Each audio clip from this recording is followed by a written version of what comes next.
पनवेल महानगरपालिकेच्या निवडणुका काही दिवसांमध्येच होण्याची शक्यता आहे।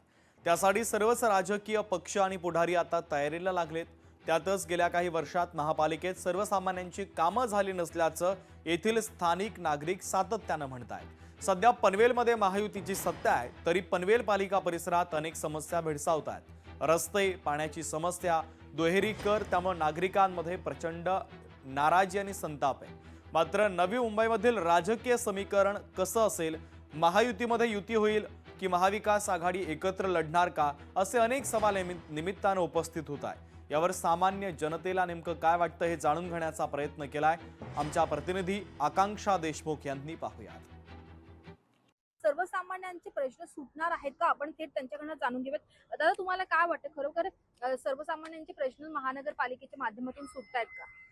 महानगरपालिका 2016 साली अस्तित्वात आली, पनवेल महानगरपालिका। त्याच्यानंतर 5 वर्ष नगरसेवक इथे होते, पण आणि त्याच्यानंतर 3 वर्ष स्वतः प्रशासन कारभार सांभाळते।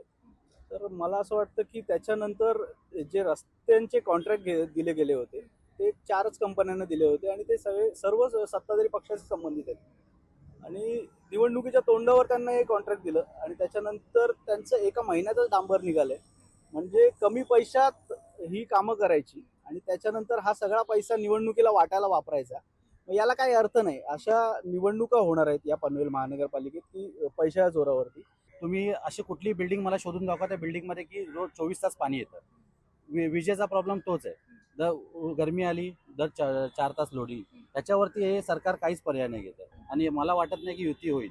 युतीच्या एंड टाइमवरती हे वेगवेगळे लढणार आणि नंतर तू खा, नंतर एकत्र बसणार, एकत्र लढणार, नंतर एकत्र युती करणार आणि एकत्र हा सत्तेचा मलमा खाणार।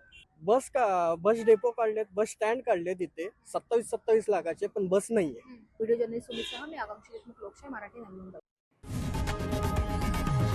लोकशाही मराठी ऐका, पहा, जागरूक रहा।